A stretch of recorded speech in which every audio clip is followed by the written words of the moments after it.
इन लोकसभा। मान्य सदस्यगण, नियम 377 के अधीन मामलों को सभा पटल पर रखा जाए। जिन सदस्यों ने नियम 377 के अधीन मामलों को आज उठाने की अनुमति दी है, वे लिखित में अपना पठन सभा पटल पर रख सकते हैं। आइटम नंबर 14 से 16 एक साथ लिए जा रहे हैं। दोबारा मैं क्लियर कर दूं, आइटम नंबर 14 से 16 जम्मू कश्मीर भी इसमें है, उनको एक साथ लिया जा रहा है। कुमारी शैलजा जी।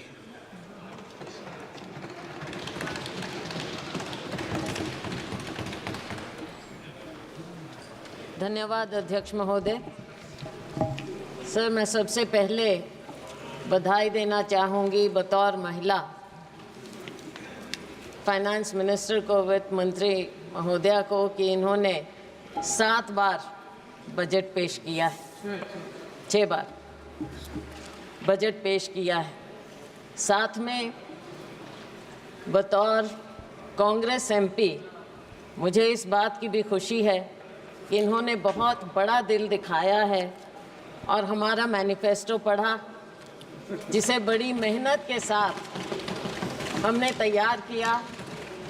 हमने कोई गारंटी इनकी सरकार की तरह, मोदी जी की गारंटी की तरह नहीं कहा, लेकिन हमारे नेता राहुल गांधी जी ने पूरे देश में जा जाकर लोगों को गले लगाकर उनकी दुख तकलीफ समझकर इस मैनिफेस्टो को सबके साथ मिलकर तैयार किया।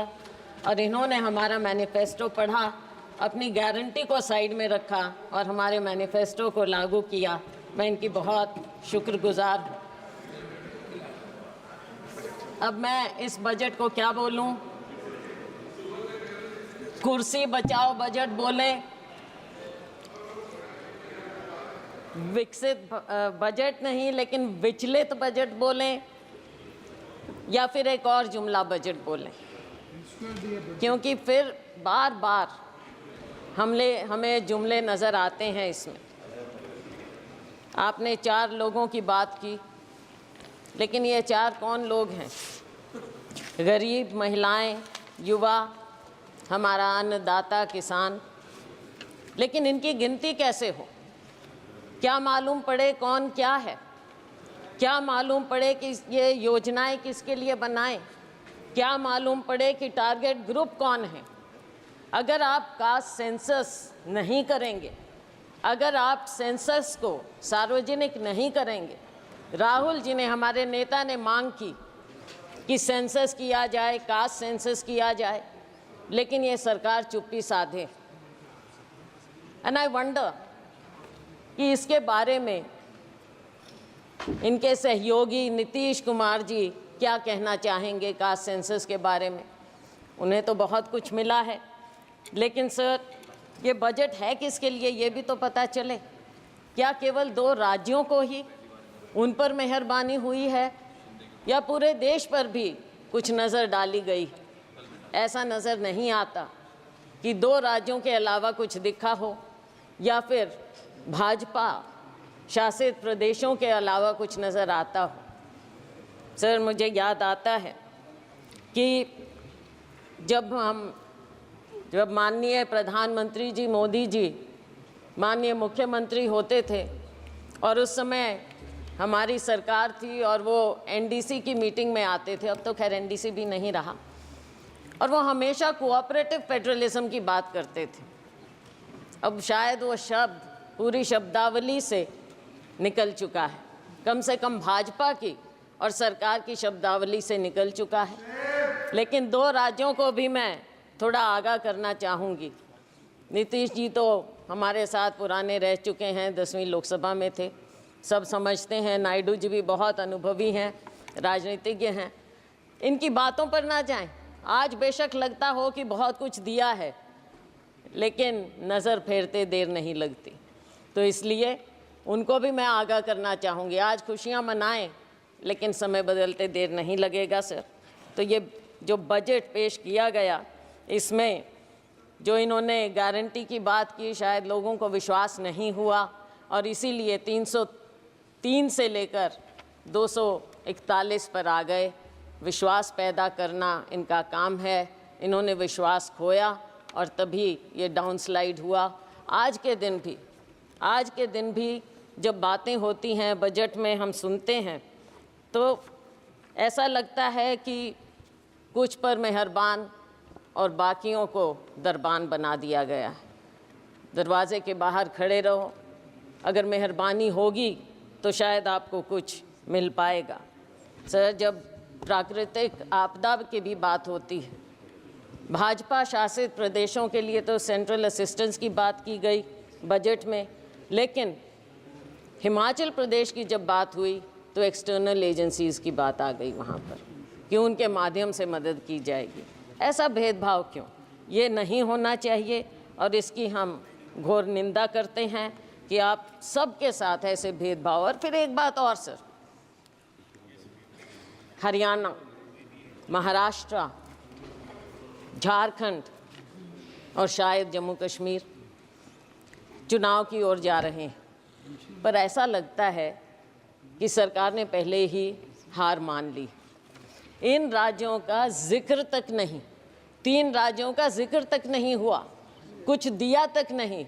और दुख इस बात का है कि आज 3 केंद्रीय मंत्री हैं हरियाणा से केंद्र में, एक तो मुख्यमंत्री भी रह चुके, लेकिन हरियाणा को कुछ नहीं मिला। मुझे मालूम नहीं कि अंदरूनी इनकी क्या बातें होती हैं, वो तो खैर सार्वजनिक हो नहीं सकती, लेकिन दुर्भाग्य है मेरे राज्य का, हरियाणा का, कि 3 केंद्रीय मंत्री होने के बाद भी हमें हरियाणा को ये कुछ ना दे पाए हैं और नाम तक लेना मुनासिब नहीं समझा।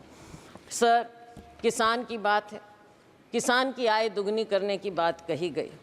स्वामीनाथन कमेटी रिपोर्ट की बात लागू करने की शुरू में की थी, लेकिन बहुत कन्वीनियंटली आसानी से अब स्वामीनाथन कमेटी रिपोर्ट का नाम तक नहीं लिया जाता है। एग्रीकल्चर का, कृषि सेक्टर का बजट आधे के करीब हो गया है। 2019-20 में जहां 4.97% था, इस बजट में आपने 2.74% करके छोड़ दिया है। बात करते हैं एमएसपी की। एमएसपी के बारे में कहा गया माननीय वित्त मंत्री जी ने कि आपने बहुत से उपजों को इस बार एमएसपी दिया है, लेकिन क्या आपने स्वामीनाथन कमेटी रिपोर्ट के मुताबिक फार्मूला अपनाया है? C2 + 50%? नहीं, बिल्कुल नहीं, क्योंकि आप भूल चुके हैं उसे। थोड़ा सा याद दिलाना चाहूँगी कि बढ़ाने के बावजूद जब हमारी सरकार थी, यूपीए सरकार, उस समय गेहूं की एमएसपी हमने 119% बढ़ाई थी और धान की 134% बढ़ाई थी, लेकिन मोदी जी की सरकार में केवल 47% गेहूं और 50% धान बढ़ाई गई है। तो इसमें पीठ थपथपाने का तो कुछ नज़र आता ही नहीं। आज के दिन इतनी अग्रेरियन क्राइसिस है, खास करके हमारे राज्यों में, लेकिन उसकी ओर कोई ध्यान नहीं है। किसान बैठा रहे, साल से ऊपर बैठा रहा, लेकिन उसकी ओर ध्यान नहीं दिया। ऐसे बना देते हैं जैसे कोई दुश्मन हो, किसी दुश्मन देश के साथ बॉर्डर बनाए जाते हों। ऐसी बात होनी नहीं चाहिए। पूंजीपतियों के मित्र हैं, ये दुनिया जानती है, पूंजीपति खास तौर से जानते हैं। किसान अपने दुख को समझते हुए ये जानता है कि केवल और केवल पूंजीपतियों का ध्यान दिया जाएगा। सर, आज हमारी सरकार में 72,000 करोड़ रुपया हमने किसानों का कर्जा माफ़ किया था, लेकिन आपने अपने पूंजीपति मित्रों का 16 लाख करोड़ रुपया माफ़ किया। किसानों की ओर कोई ध्यान नहीं। शायद आपको लगता है कि किसानों का कर्जा माफ़ करेंगे तो वो आलसी हो जाएंगे, पैदावार नहीं करेंगे, काम नहीं करेंगे, शायद यही शंका है, मैंने पढ़ा कहीं पर। और नाबार्ड के मुताबिक हर किसान औसतन 1.35 लाख रुपए के कर्जे में है। ये नाबार्ड का फिगर है, मेरा नहीं। तो साथियों, ऐसी बात नहीं, फिर से वही बात आ गई। मित्रों पर मेहरबानी और किसानों और मजदूरों से बेईमानी। बेईमानी मैंने इसलिए कहा मंत्री जी, कि शब्द यूज नहीं करना चाहिए। नाबार्ड का फिगर है ये? मैं हाँ जी नाबार्ड। मैं ये इसलिए कह रही हूँ क्योंकि आपने समझौता किया किसानों के साथ, और लेकिन आपने वादा खिलाफी की। हर बात में आपने वादा खिलाफी की। कौन सा साल था? 2021, और आज कौन सा साल आ गया है, कौन सा समय आ गया है। किसान अपना दुख लेकर फिर भी बैठा है। किसान को आप उग्रवादी मत करिए, लेकिन आप उसको मजबूर मत कीजिए उग्र होने पर। और मजबूर और मजदूर दोनों बना दिया है आपने, किसान को, मजदूर को, किसी और ध्यान नहीं है। और इसके ऊपर एक और फसल बीमा योजना हमारे यहाँ अपने प्रदेश की मैं बात कर सकती हूँ। फसल बीमा योजना से आप किसान से पैसा तो ले लेते हैं प्रीमियम, लेकिन जब मुआवजा देने की बात आती है तो वो सालों साल बैठा रहता है। मेरी अपनी कॉन्स्टिट्यूएंसी में नरवाना में 3 साल से किसान बैठा है मुआवजे के लिए, उसकी और कोई ध्यान नहीं। 3,40,000 करोड़ रुपया आपको प्रॉफिट मिला है बीमा कंपनियों को, लेकिन जब किसान को देने की बात आती है तो वो दर दर भटकता रहता है, कोई उसकी ओर ध्यान नहीं। माननीय अध्यक्ष महोदय, किसान धरने पर बैठा रहा। 736 किसान शहीद हो गए, चले गए इस दुनिया से, लेकिन उनके बारे में एक भी शब्द नहीं बोला गया, ना उन्हें कुछ देने की बात की। आज भी हरियाणा और पंजाब शंभू बॉर्डर पर किसान बैठा है, मजबूर है।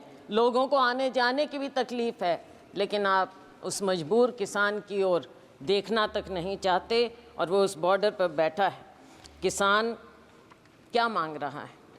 आप MSP देने की बात करते हैं, लेकिन बात तो लीगल गारंटी की है।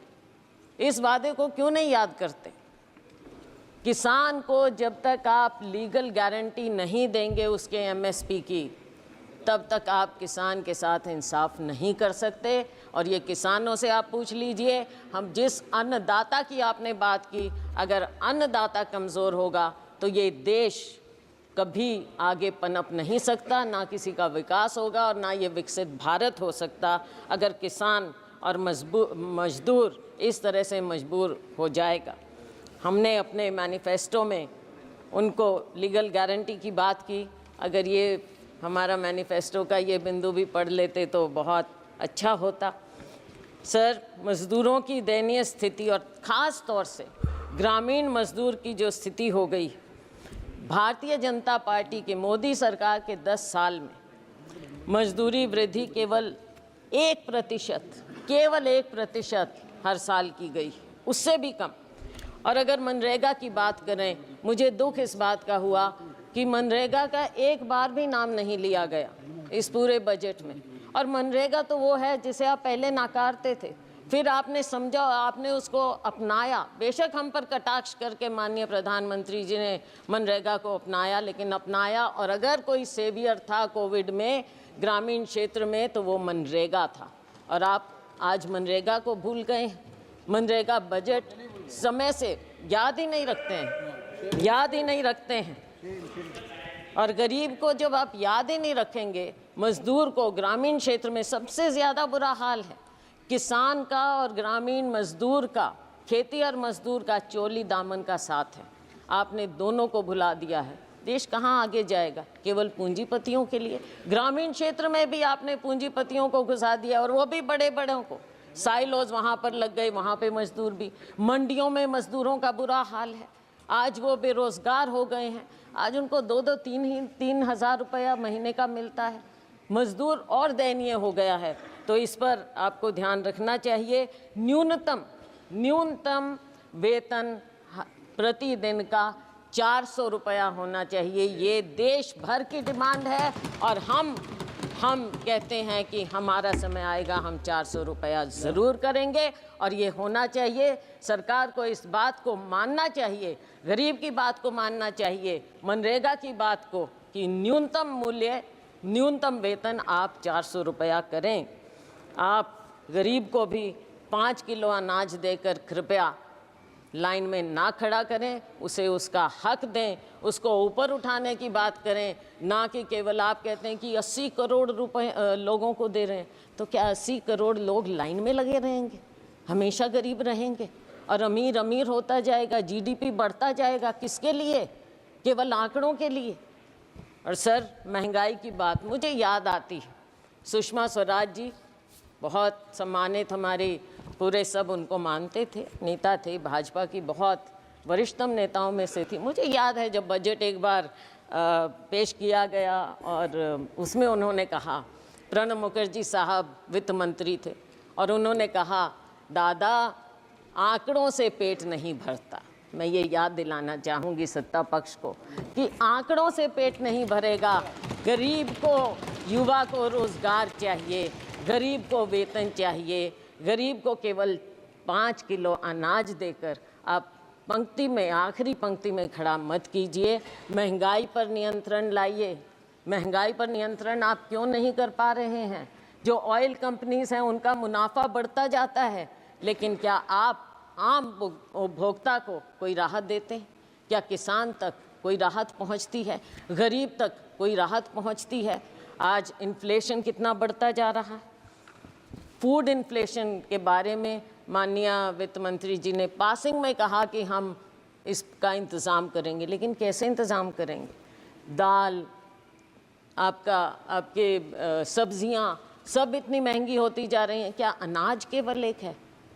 केवल अनाज? क्या गरीब आदमी सब्जी या कुछ नहीं खाए, प्याज नहीं खाए, आलू नहीं खाए, कोई सब्जी नहीं खाए, वो उस तक पहुंचता नहीं? पहुंचता है तो कितना महंगा मिलता है। वित्त मंत्री प्याज नहीं खाती है, प्याज नहीं खाती। चलो वो तो अपने अपने खाने का अलग टेस्ट है, वो कोई बात नहीं, लेकिन गरीब आदमी तो प्याज और आलू खाता है ना, उसको तो कुछ और नहीं मिलता। Oh my God. अच्छा, तो आटे दाल का भाव पता होना चाहिए। और एलपीजी की जो आंसू आपने पहुंचने की बात कही थी, आज आंसू आपको महिलाओं के, बहनों के नज़र नहीं आते। शिक्षा की हम बात करें तो शिक्षा का स्तर जिस कदर गिरता जा रहा है, मेरे अपने राज्य में प्राइमरी स्कूल सैकड़ों की संख्या में बंद होते जा रहे हैं, और लेकिन सरकार का उसकी ओर कोई ध्यान नहीं है। सरकारी स्कूलों में गरीबों के बच्चे पढ़ते हैं, अमीरों के नहीं। हमारे माँ बाप सरकारी स्कूलों में पढ़कर ऊपर आए थे, और उन्हीं के कारण हम आज यहाँ पर खड़े हैं। अगर आप सरकारी स्कूल इस तरह से बंद करते रहेंगे तो बच्चों के भविष्य का क्या होगा? नीट की बात कही, हमारे नेता राहुल जी ने इस बात को उठाया, और इन्होंने जो कहा, कोई जिम्मेवारी लेता क्यों नहीं है? जिम्मेवारी तो लेनी पड़ेगी, सरकार है। जिम्मेवारी अगर नहीं लेंगे तो देश आपको दिखा देगा, हमारा युवा आपको दिखा देगा। बेरोजगारी की दर दिन ब दिन बढ़ती जा रही है। ILO के आंकड़ों के मुताबिक 2022 में यूथ की अनएम्प्लॉयमेंट हमारे यहाँ 23% थी, चीन में 13%, पाकिस्तान में 11%, सीरिया जो कि कॉन्फ्लिक्ट जोन है वहाँ पर 22% है। तो हमारे यूथ का ये बदहाली क्यों हो रही है? आप स्किलिंग की बात करते हैं, क्या आपने प्राइवेट सेक्टर से पहले बात की? क्या वो आपकी बात को, आपकी स्कीम को, जिसको इतने विस्तार से और बहुत अखबारों में, मीडिया आप कंट्रोल करते हैं, मीडिया में इस कदर दिखाया गया, लेकिन क्या आपने उनसे बात की? और क्या गारंटी है कि एक बार वो आपकी स्कीम का फ़ायदा उठाकर 2-3 महीने में छुट्टी नहीं कर देंगे इन बच्चों की जिनको रोज़गार मिल रहा है? तो ऐसे कैसे बात बनेगी? हमने तो अपनी उसमें हमारा मैनिफेस्टो पढ़ते तो पहली नौकरी पक्की का वायदा राहुल जी ने किया था, वो सुन लेते। केंद्र में 10 लाख वैकेंसियाँ हैं, हरियाणा में 2 लाख वैकेंसियाँ हैं, उनको क्यों नहीं भरने की बात की जाती? और बैकलॉग है SC BC का, उनकी और आपने बिल्कुल ध्यान ही नहीं दे रहे हैं। बैकलॉग को भी तो भरिए। और अगर ये प्राइवेट सेक्टर इतना ज़्यादा आएगा, वहाँ पर क्या आपने आरक्षण किया है? कहाँ जाएंगे हमारे लोग? रेलवेज़ में आपने जो सबसे बड़े डिफेंस रेलवेज़, यहाँ पर मिलता ही नहीं है, रोज़गार ही नहीं मिल रहा है, आपने बंद कर दी हैं सब नौकरियाँ। तो हमारे लोग, युवा कहाँ जाएगा? Skill skill skill skill India का क्या हुआ? आज के दिन बेरोज़गारी इस कदर आपके सामने मुंह बाय खड़ी है, और आपको अगर नज़र नहीं आता तो आपको आने वाले जो ये चुनाव होंगे इन राज्यों में आपको नज़र आ जाएगा। वैसे जो अभी उपचुनाव हुए उसमें भी आपको नज़र आ गया होगा। तो साथियों, जब बेरोज़गारी इतनी बढ़ती है तो गलत आदतें भी बढ़ जाती हैं। मेरे अपने राज्य में, मेरे अपने यहाँ सिरसा, हिसार, अम्बाला, पूरे हरियाणा में नशा बढ़ता जा रहा है। कहाँ हरियाणा था? हमारे यहाँ बोलते हैं देसा में देश हरियाणा, जित दूध दही का खाना। लेकिन आज के दिन हरियाणा तो ऐसा हो गया, ऐसा देश हरियाणा हो गया है जहाँ पे अपराध और नशे का ठिकाना बन गया है। कोई देश में देश हरियाणा। सर एक दो बिंदुओं पर और केवल मैं नज़र डालूंगी। अग्निवीर की बात है। अग्निवीर के खोखलेपन का पर्दाफाश राहुल गांधी जी ने यहाँ पर इस सदन में किया है। सरकार कितने ही टॉल क्लेम्स करे, लेकिन असलियत अगर आप ज़मीन पर जाएंगे तो आपको पता चल जाएगी। आपने दो कैटेगरी बना दी है।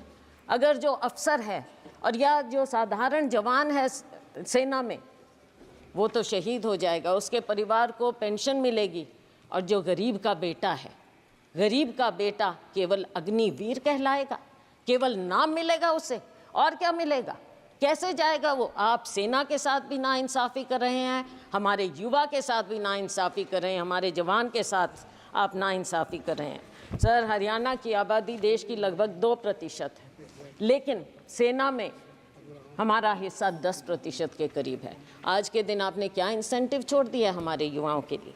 कुछ नहीं छोड़ा। ये योजना पूरी तरह से युवा विरोधी है, जवान विरोधी है और सेना विरोधी है। हम डिमांड करते हैं कि आप अग्निवीर योजना को इमीडिएटली ख़त्म कीजिए और जय जवान जय किसान के नारे को फिर से बुलंद कीजिए।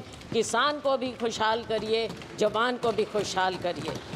सर, SCBC की बात मैंने कही, ना बैकलॉग ख़त्म किया जा रहा है और ना नई नौकरियां मिल रही हैं, ना प्राइवेट सेक्टर में कुछ इनके लिए है, और ना इनकी scholarship, pre matric, post matric scholarship के साथ जो जिस तरह से नाइंसाफ़ी की जाती है, समय पर बच्चों को दिया नहीं जाता। हरियाणा में मेडिकल 9,000 से ज़्यादा, 10,000 के करीब स्टूडेंट थे, 3-4 साल से नहीं दी उनको स्कॉलरशिप। जब चुनाव आया तब आपने रिलीज़ की। इसमें भी राजनीति, गरीबों के साथ, हमारे SCBC के साथ भी राजनीति आप ऐसे करेंगे? क्या इतनी किल्लत है पैसे की कि आप गरीब से गरीब को उसकी स्कॉलरशिप नहीं देना चाहते? डॉक्टर अंबेडकर स्कॉलरशिप से आगे बढ़े थे। डॉक्टर अंबेडकर इकोनॉमिस्ट थे, लेकिन अगर आप बच्चों को मौका ही नहीं देंगे, वो कहाँ से आगे निकलेंगे? माननीय सदस्य, ये संसद है, हरियाणा विधानसभा नहीं है। सर, इसका जवाब कैसे देंगी? सर, बजट है। सर, बजट तो है। बजट में राज्य की अनदेखी हुई है। सर, सही बात कहना सर, पड़ेगा। आपको भी राजस्थान से प्यार होगा सर। सर, आप अध्यक्ष हैं लेकिन राजस्थान से प्यार रखते हैं। राजस्थान विधानसभा बोलूँगा। सर, आपने स्पेशल कंपोनेंट प्लान ख़त्म कर दी, सब प्लान बंद कर दिया और सारे फंड्स डाइवर्ट किए जाते हैं। अब एक आध दिन पहले हिंदुस्तान टाइम्स में रिपोर्ट थी, मध्य प्रदेश में फंड्स डाइवर्ट कर दिए। किस चीज़ के लिए? गौशालाओं के लिए। गौशाला और SC/ST का उससे क्या लेना देना? लेकिन SC/ST के फंड्स आप गौशालाओं में दे रहे हो, तो ये कहाँ से ये डाइवर्जन हो रहा है? सरेआम डाइवर्जन हो रहा है। क्यों डाका डाल रहे हैं गरीबों के बजट पर, SC/ST के बजट पर? सर, जहाँ तक कि हेल्थ की बात है, हेल्थ का एक्सपेंडिचर भी गिरता चला जा रहा है और पिछले समय में 2% के करीब आपने 2 साल बजट एस्टिमेट्स में और एक्सपेंडिचर में फ़र्क आ गया है सर, तो आगे वो गिरता ही चला जाएगा। और सर, आपकी कमिटमेंट हेल्थ सेक्टर में कोविड में देखा, लेकिन उसके बाद भूल गए। मैं एक और, आप सर बुरा नहीं मानना, अपना राज्य होता है, थोड़ा सा मेरे को बोलने दीजिए। सर, हरियाणा में माननीय प्रधानमंत्री जी ने फाउंडेशन स्टोन रखा था आयुष यूनिवर्सिटी का, क्या हुआ उसका? आज तक एक पत्थर नहीं लगा है कुरुक्षेत्र में, एक पत्थर। माननीय वित्त मंत्री जी पता करें। और सर, सिरसा में मेडिकल कॉलेज का नींव पत्थर माननीय प्रेसिडेंट साहब ने, राष्ट्रपति महोदया ने रखा, वहाँ भी टेंडर तक नहीं हुआ है। तो कैसे होगा? ये हेल्थ के प्रति है। आप बच्चों के बारे में एक शब्द नहीं। कुपोषण सबसे ज़्यादा हमारे ग्लोबल हंगर इंडेक्स के मुताबिक 2023 के मुताबिक 125 देशों में इंडिया की दर 111 है। पिछले साल 107 थी, इस साल 111 पर हम आ गए हैं। भूखमरी, कुपोषण, बच्चों के लिए क्या हो रहा है। अब वर्किंग महिलाओं के लिए, महिलाओं की बात अगर हमारी बात सुन लेते, राहुल जी ने प्रॉमिस किया कि हर गरीब परिवार में हम एक महिला को 1 लाख रुपया देंगे। अगर आप दे देते महिलाओं का तो अपने आप उद्धार हो जाता। थोड़ा सा सुन लेते, हमारी थोड़ी बात मान लें, इसमें कोई शर्म की बात नहीं है। आपके पास आइडियाज़ नहीं हैं, हमारे पास हैं, हमारे आइडियाज़ ले लें, सुझाव ले लें तो देश का भला हो जाएगा, बहुत भला हो जाएगा। हमारे पूर्व मुख्यमंत्री जी यहाँ पर अब मंत्री हैं, बहुत बढ़िया उनके पास मंत्रालय हैं, लेकिन अगर शहरों की बदहाली, आप एक तो नाम बदलने का बड़ा शौक है, अब सिर्फ इसलिए क्योंकि JNNURM राजीव आवास योजना रखा, नाम से आपको थोड़ी दिक्कत है, शायद नफरत है, तो वो नाम बदल दिए स्मार्ट सिटी। अब सर स्मार्ट सिटी फरीदाबाद में आप अगर 2 कदम पर है Faridabad, it is an overgrown urban slum. कहाँ से स्मार्ट सिटी है वो, किस हिसाब से, कचरे के ढेर हर जगह। और मिलेनियम सिटी गुड़गांव, खुद कॉलीग वहाँ से मंत्री, वहाँ से MP, 2 दिन पहले उनका इतना बड़ा इंटरव्यू छपा था कि वहाँ पर क्या बदहाली है गुड़गांव में कचरा प्रबंधन की। आप उनकी ही बात सुन लें क्या हो रहा है। मैं उम्मीद करती हूँ कि आपस में कॉलीग्स, जो माननीय पूर्व मुख्यमंत्री हैं, वो अपने यहाँ पर कॉलीग की बात सुनेंगे। दूसरे फरीदाबाद में एक और कॉलीग हैं केंद्रीय मंत्री, उनकी बात सुनेंगे। इन शहरों का तो थोड़ा आप कल्याण करिए। मैं जानती हूँ आप हताश हो चुके हैं हरियाणा की तरफ से, लेकिन हरियाणा के लोगों को 10 साल आपको मौका मिला, कुछ तो कर दीजिए, कुछ तो कर दीजिए हरियाणा का। पीठ मत दिखाइए हरियाणा को। अच्छा, स्वच्छ भारत का कहीं जिक्र ही नहीं है, भूल गए। वो ऐनक भी फेड हो गई जो गांधी जी की आपने ले ली थी और हर दीवार पर चिपका दी थी, वो ऐनक भी अब नज़र नहीं आ रही है। पता नहीं क्या हुआ, वो कचरे में ही शायद उसको भी लिप्त कर दिया आपने। सर रेलवेज़, माननीय मंत्री जी थे यहाँ भी, तो उनकी बात चलो मेरे कॉलीग बोल देंगे, मैं और ज़्यादा समय 1-2 मिनट और लेकर ख़त्म करूँगी। तो रेलवेज़ का भी जो हाल है हरियाणा में डिटेल में मेरे कॉलीग बता देंगे, लेकिन 1-2 बात ज़रूर कहूँगी कि जो उस समय मुख्यमंत्री थे, उन्होंने गुड़गांव फरीदाबाद के लिए जनवरी 16 में कहा था, ट्वीट किया था, आज तक कुछ नहीं। बल्लभगढ़ मेट्रो सैंक्शन हुई थी, आज तक उसके बारे में कुछ नहीं, ना कोई प्रावधान, ना कुछ और, ना NCR का ध्यान, ना हमारे राज्य का ध्यान। सर इंटरनेशनल एयरपोर्ट कब प्रॉमिस हुआ था? 2019 में, लेकिन और 2021 तक कंप्लीट हो जाना चाहिए था हिसार में इंटरनेशनल एयरपोर्ट, उसका कोई जिक्र नहीं, कुछ मालूम नहीं। Sir nuclear plant Gorakhpur, Hisar के पास गोरखपुर है, न्यूक्लियर प्लांट, वहाँ पर आपने एनर्जी के बारे में काफ़ी कुछ कहा है, खुशी है हमें, लेकिन उसका क्या हुआ, उसका भी थोड़ा जिक्र कर दें, किस स्टेज पर है, कब शुरू होगा, कब हम देखेंगे, कब हमें वहाँ से बिजली मिलेगी, उस न्यूक्लियर प्लांट का भी कुछ बता दें अगर माननीय वित्त मंत्री महोदया, तो पता चलेगा। तो सर बस मैं अंत कर रही हूँ सर, 2 मिनट में हाँ, डॉक्टर मनमोहन सिंह जी ने उसको जाकर उसका फाउंडेशन, तो सर आज के दिन कोई और कुछ बचा नहीं है। यूथ ने आपको पनिश कर दिया, महिलाओं ने आपको पनिश कर दिया, आपने हमारे किसानों को इंसल्ट किया, उन्होंने आपको पनिश कर दिया, अग्निवीर ने आपको पनिश कर दिया, लेकिन सर बहुत दुख की बात है आप फिर भी नहीं सुन रहे हैं।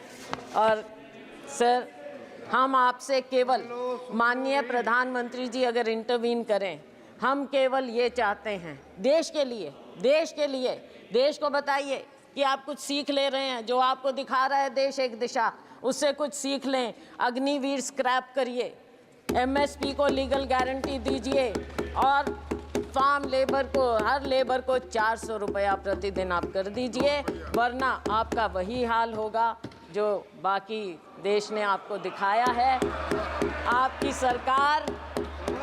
सरकार हंसते रहिए, केवल एक ऐसी हंसते विदाई हो एक जाएगी स्लोगन आपकी। पर, ये स्लोगन्स की सरकार है ना, ये स्लोगन्स की सरकार है, तो आपका आखिरी स्लोगन ये है कि कुर्सी को बचाओ, मित्रों पर लुटाओ। बहुत बहुत धन्यवाद, thank you. Shri Biplab Deb ji, Biplab Kumar Deb ji.